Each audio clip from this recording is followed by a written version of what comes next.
une certitude, c'est que tout ce que nous avons créé progressivement ne fonctionne pas bien, par rapport à son rôle fondamental, qui est celui de nous orienter dans la vie, de nous faciliter la vie. C'est exactement le contraire qu'on est arrivé à faire, et on ne voit plus, nous, les plus expérimentés d'entre nous, on ne voit plus les issues. Donc on est obligé maintenant de dire en quelque sorte stop, et d'imposer ce stop pour amener ceux qui voudraient à réfléchir avec nous et pour pouvoir dégager des issues sereines, des issues prometteuses qui iraient exactement à l'inverse de ce qui a été conduit jusqu'à présent. Le chantier est énorme, mais on n'a plus le choix. On n'a plus le choix, on est inquiet, on est préoccupé. Eric vous l'a dit tout à l'heure, on a une absolue nécessité de réagir au plus vite avec tous nos espoirs et tous nos moyens. Cette orientation a pour objet de suggérer des prises de décision qui ne risqueraient plus d'être accaparées par un seul individu, abusif, corrompu ou simplement dans l'erreur. Les décisions des tribunaux pourraient être soumises avant application à des comités citoyens regroupant des retraités bénévoles dont la mission pourrait être élargie à d'autres rôles majeurs dans les prises de décision concernant leur zone d'influence. Les spécificités culturelles de chaque territoire pourraient permettre une meilleure acceptation des décisions des populations si elles étaient présentées et respectées. On peut prendre des exemples sur des territoires éloignés, tels que la Guyane par exemple, qui sort d'un conflit et qu'on maintient, pareil, avec des règles dictées à Paris qui ne sont pas applicables dans des territoires aussi éloignés. Là, c'est évident, mais c'est également facile à comprendre pour des territoires qui sont des montagnes, qui ne sont pas des villes. On n'est pas à Paris, on est hors de Paris, pour la majorité des Français, même si de temps en temps on a plaisir à être à Paris, mais ailleurs on doit être traité en fonction de nos réalités territoriales. Donc il faudrait qu'on fasse des efforts dans ce sens. L'accession au troisième millénaire et les nouveaux moyens de communication nous imposent le respect des règles universelles dans la majorité des futures décisions, afin que tous les individus se sentent impliqués et que justice soit rendue et rétablie sur l'ensemble de la planète, sachant que le rattrapage du retard imposé abusivement à l'hémisphère sud se transformerait en un ressort dynamique favorisant une relance économique et relationnelle de la totalité des populations sans exception, le respect de toutes les cultures et de notre environnement global, après reconnaissance de nos erreurs du passé, demeurera une priorité. La solution aujourd'hui consiste en la création d'un organe juridique supérieur chargé de défendre les droits humains naturels et de rétablir la justice, y compris en poursuivant ceux qui ont abusé de leur pouvoir et toute forme de corruption. C'est le texte que je voulais vous indiquer pour orienter un petit peu notre débat.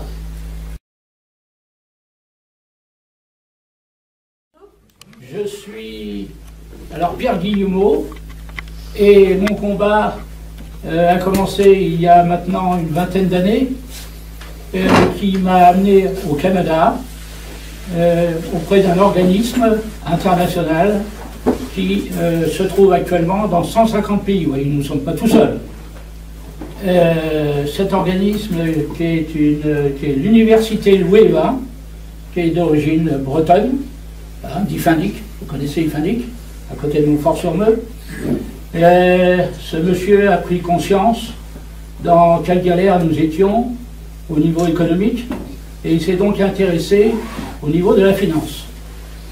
Comme il avait un cursus universitaire près de Johermet, il est allé aux États-Unis pour évangéliser les Indiens. Et il parlait 7-8 langues, et à l'âge de 50 ans, au même âge que moi, il a découvert le système financier crapuleux, et il a commencé tout bonnement avec des feuillets, et il a tapé aux portes pour prévenir ce qui se passait. C'était avant la guerre de 40. C'est très important de le rappeler. Il est évident que quand il a découvert le système, il a refusé, bien entendu, de participer à la guerre de 40. Pourquoi? Bien, tout simplement parce que ce sont les habitants, ce sont les citoyens qui participent dans l'ignorance totale aux crimes abominables que nous avons connus en 40 et qui se perdurent aujourd'hui, bien entendu, dans bien d'autres pays. Alors, ceci nous amène à aborder le domaine de l'escroquerie financière. C'est une escroquerie à laquelle nous participons tous et à laquelle il va falloir, bien entendu, arrêter de participer de façon légale, puisque grâce à un avocat que j'ai rencontré en 2010, je lui ai fait prendre conscience que ce système était un système crapuleux, il n'en revenait pas, lui en tant qu'avocat, à tel point qu'il m'a dit, mais monsieur, si ce que vous dites est vrai, vous avez entre les mains une bombe. Et ce à quoi je lui dis, mais maître, c'est une bombe. Alors, à partir du moment où nous avons pris connaissance du mécanisme de la finance à l'échelon planétaire, c'est pas seulement la France, c'est à l'échelon planétaire, eh bien nous avons le devoir, l'obligation de réagir de différentes façons et notamment d'en aviser les plus proches.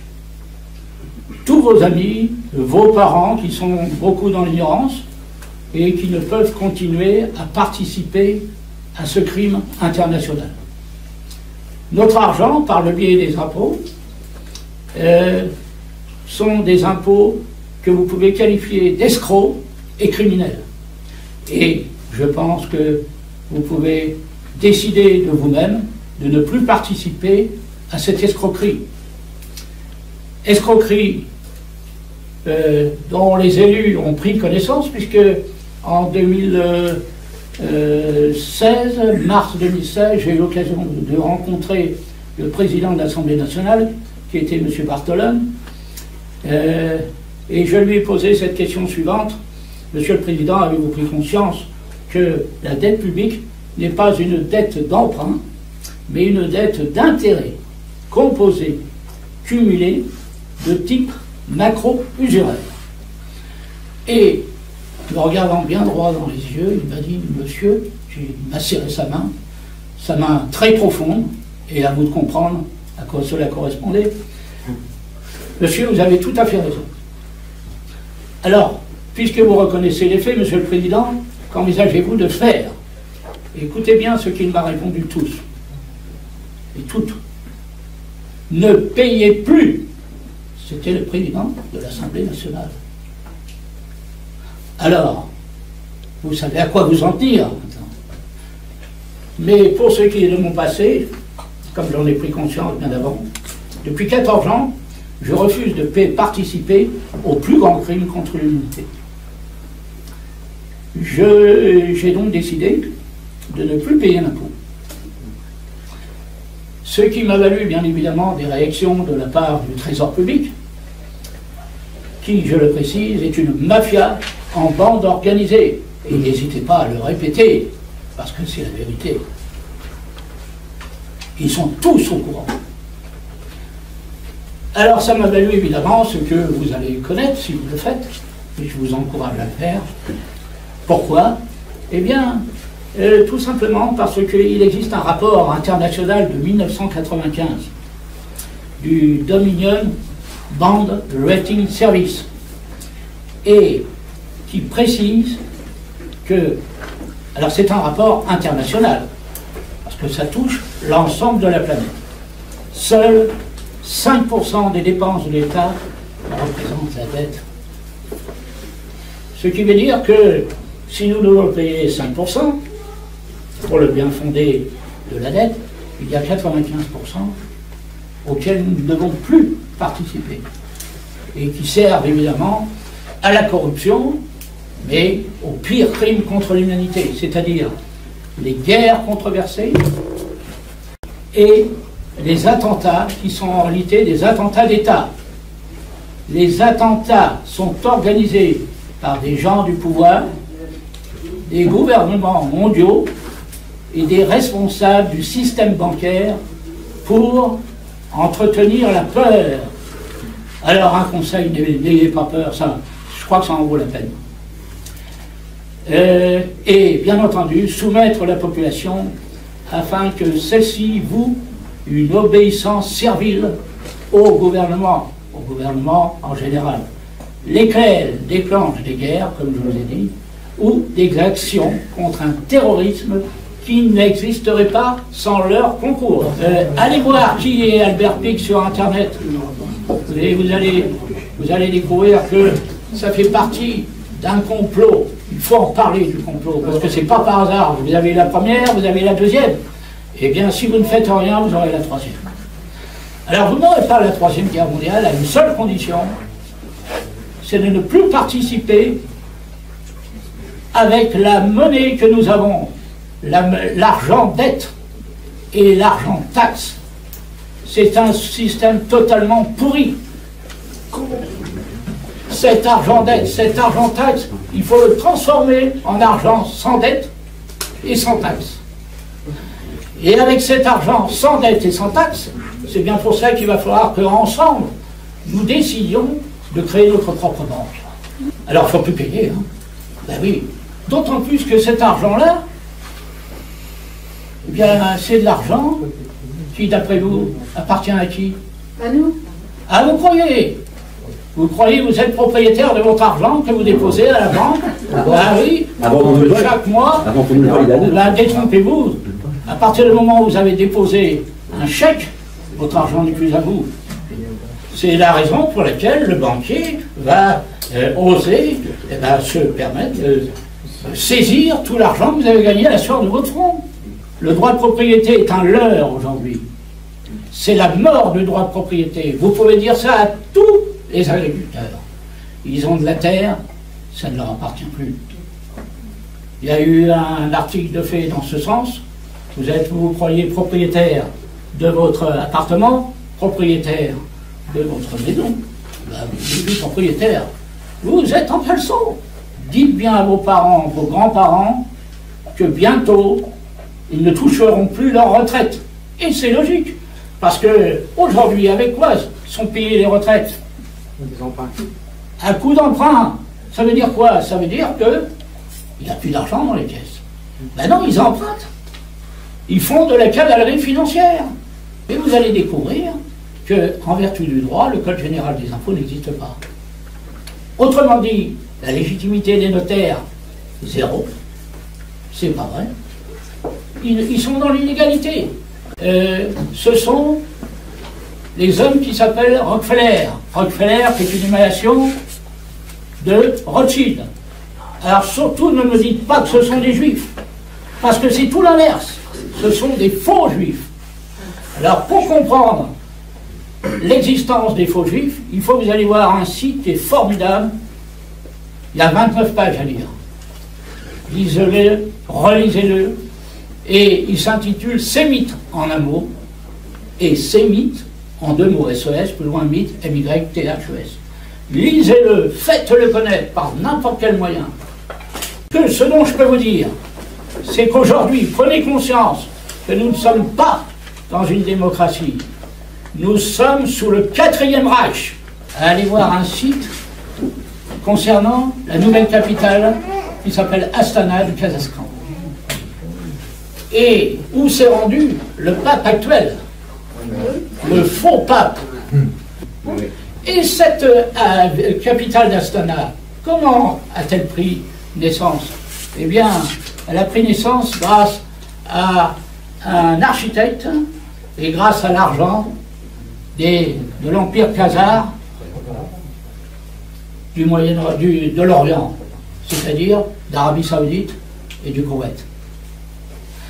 Autrement dit, ces pays-là, les hommes sont des musulmans, mais qui sont gérés par des khazars, des faux juifs. Vous vous rendez compte un peu de la légitimité du Code général des impôts? C'est très subtil. Vous avez deux parties dans le Code général des impôts. Vous avez la partie réglementaire avec ses 2700 articles. Cette partie-là existe. Mais vous avez aussi la partie législative. Législative. Législative, merci, mon frère. Législative. Or, il n'y a jamais eu de loi votée par un quelconque gouvernement pour légitimer le Code général des impôts. Ça a failli se faire. Ça a failli se faire sous la présidence de Pinet, qui avait la réputation d'ailleurs d'être un brave homme. Et pourquoi? Parce qu'on l'a obligé à vouloir signer. Il a refusé. Ben oui, il avait tout compris. Il va nous falloir mettre en place une police qui sera chargée de défendre, pas les voyous, mais les honnêtes gens comme nous. Un peu toutes les opinions qui se sont exprimées, il y a une notion de service, c'est-à-dire d'une société financière au service de ses clients, comme un boulanger qui est au service de la pratique qui vient acheter chez lui son pain ou des gâteaux. Et puis il y a une notion aussi de pouvoir hégémonique, c'est-à-dire, c'est comme dans le film Le Boulanger de Pagnol, s'il n'y a plus qu'un boulanger qui ne fait pas de pain, il y a révolution au village. Hein, voilà. On est tombé d'un extrême dans un autre. Le métier de banquier, actuellement, aujourd'hui, depuis déjà quelques années, en gros, depuis, ça a commencé à merder à partir de 95, 98, 2000 et 2010, ça s'est aggravé de manière très rapide. Le métier de banquier, actuellement, ça consiste à acheter de la dette, vendre de la dette, louer de la dette, hypothéquer de la dette, échanger de la dette, faire des swaps de dette. Et c'est tout! Ce que je viens de vous dire, ça représente 98% du chiffre d'affaires de la banque. Le reste, vous prendre des frais de tenue de compte et tout, c'est moins de 2% du chiffre. Autrement dit, peanuts. Hein. Si votre voiture vous le dit au somme 9,8 litres, pour votre budget familial, c'est pareil. Alors, moi je suis fils d'un monsieur qui était directeur de banque, mais pas banquier, hein, un salarié. Bon, au niveau, mais salarié quand même. À son époque, donc quand j'étais enfant, il m'a expliqué le fonctionnement monétaire et bancaire, etc., comment ça fonctionnait. Pierre a dit, depuis la loi 73, on a retiré à la Banque de France le droit d'émettre du crédit en faveur du gouvernement, enfin de l'État, sans intérêt. C'est pas tout à fait vrai, mais on ne va pas rentrer dans cette polémique, parce que ce sont des arguties de détail, et c'est pas indispensable. D'un point de vue strictement objectif, la monnaie, c'est essentiellement un bien. Quand vous achetez quelque chose, vous opérez une opération de troc. C'est pareil que du temps des hommes des cavernes, l'un échangeait une vache contre 2 chevaux, hein, parce qu'il y avait des menaces d'être attaqué, dont les chevaux devenaient précieux, et s'il n'y a plus de menaces, et bien subitement, la vache, on l'échangeait contre 4 moutons, etc. Mais la manière de faire du troc avec des biens réels, c'est très difficile, parce que si on veut acheter à un paysan qui a une vache quelque chose, ou le payer avec quelque chose qui vaut que la moitié, on a du mal à faire ce troc. Donc, les premières inventions de nos ancêtres, ça a été des moyens de paiement. Et les moyens de paiement, ben, celui qui a été le plus universellement utilisé et sacralisé en quelque sorte sur la planète entière, ça a été l'or, ou sur dérivé de l'argent, sous forme de pièces. Pourquoi? Parce que ça permet d'avoir une forte valeur intrinsèque sous un tout petit volume, facile à transporter, etc. Et on a vécu des milliers d'années, jusque dans les années, jusqu'en 1913, avec la monnaie, c'était du vrai bien, du vrai or, du vrai argent, il y avait quelque chose derrière. À partir de 1913, on a fondé la Fed, la fameuse banque américaine dont on vous parle tout le temps. Elle n'est pas fédérale, elle n'est pas gouvernementale, c'est une banque privée qui obéit à des intérêts privés en faveur de gens privés dont la liste d'actionnaires est maintenue secrète, et ceux qui ont voulu la violer, il y a eu des coercitions physiques, matérielles, ils ont été supprimées. Donc on sait en gros qui y a derrière, mais en détail précis, qui a combien d'actions et tout, c'est tout à fait inconnu. Et ces banques-là sont responsables de la situation monétaire actuelle. Alors quand Pierre dit qu'il faut créer de l'argent par crédit, par dette perpétuelle, c'est vrai. Mais l'argent, c'est pas une dette en soi. En soi, l'argent, c'est un bien. Et pour qu'il satisfasse les critères de monnaie commune, il faut qu'il réponde à plusieurs critères. Donc il doit être un bien pérenne, donc garanti par une autorité gouvernementale, c'est-à-dire par une émanation de citoyens, si tant est qu'on est dans une démocratie et que c'est vraiment l'émanation de citoyens. Premier critère, donc, la pérennité de la valeur. Deuxième critère, on émet des coupures et de manière arithmétique, de manière à avoir une échelle de valeur qui permet de donner un prix à quelque chose. Ok? Et troisième critère, il doit être facilement échangeable entre les personnes et aussi obliger le rassemblement de l'État, du gouvernement, doit obliger toute la population à payer ses impôts ou ses salaires et tout avec cette monnaie-là, qui est infalsifiable, garantie par le gouvernement. Moi, quand j'étais gosse, c'était marqué dessus, tout contrefacteur à ce bureau, à ce billet, sera puni des travaux forcés à perpétuité et tout. Maintenant, c'est plus le cas du tout, puisqu'il n'y a plus que celle-là, au contraire, des droits. Et il y a un célèbre, un des 2 prix Nobel d'économie qu'on a eu en France, il s'appelait Maurice Allais, qui est mort il y a quelques années, je ne sais plus, 3, 4 ou 5 ans, qui était interdit de télévision, bloqué partout. Il a dit, je cite de mémoire, mais c'est l'esprit, il n'y a que quelques virgules à changer, il a dit, donner le pouvoir de création monétaire à des banquiers ou à des faux monnayeurs, c'est exactement la même opération, sauf que ceux qui en profitent ne sont pas les mêmes. Voilà. Prix Nobel d'économie. Voilà ce que je voulais préciser. Je ne peux pas faire plus loin parce que sinon, merci. Alors ensuite, en ce qui concerne les intérêts, plus athée que moi vous ne trouverez pas, et j'admire quand même un peu les religions qu'on dit islamistes ou autres, qui ont interdit le prêt-intérêt. À mon avis, il est illégitime de penser que l'argent puisse rapporter de l'argent. Au nom de quoi, pourquoi? Même si c'est une habitude maintenant, ça n'a pas de fondement réel. Et il y a 2 arguments en faveur de ça, à titre anecdotique, parce que sinon c'est trop long. Il y a le fameux Rockefeller, je ne sais plus lequel, non, c'était un des Rothschild, qui a dit les intérêts composés, c'est la 8e merveille du monde. Parce que lui, il sait bien que c'est ça qui l'a enrichi. Ensuite, le fait que la monnaie soit détachée de la valeur d'un bien réel, ça aboutit au paradoxe suivant, c'est que quelques banquiers se réunissent, chacun met, mettons, 10 000 € dans la caisse, on a 100 000 € de vrai argent, si en supposant que c'est vrai, 100 000 € de vrai. Avec ça, ils arrivent à prêter des sommes qui ne sont pas 10 fois, mais qui arrivent à pratiquement, à la Banque de Paris, on en est à 65 fois le multiple. Bon, ils ont, avec 1 million, ils prêtent 65 millions.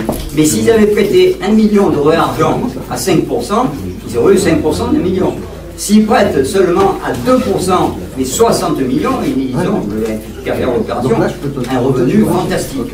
Et ça, c'est ça le miracle de cette argent dette dont je parle, dont les seuls qui profitent, ce sont ceux qui émettent cette dette. Par contre, les intérêts qu'ils captent, c'est du vrai argent, c'est-à-dire du fruit de travail.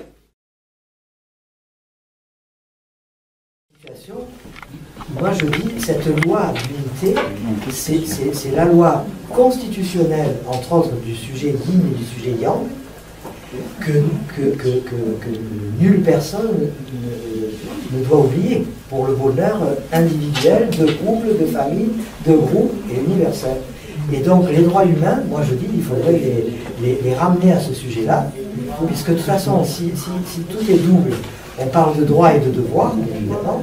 En plus, le côté féminin et le côté masculin sont très différents et se doivent d'être absolument complémentaires. Et si on ne connaît pas suffisamment tous ces sujets, eh bien on met des fausses religions qui divisent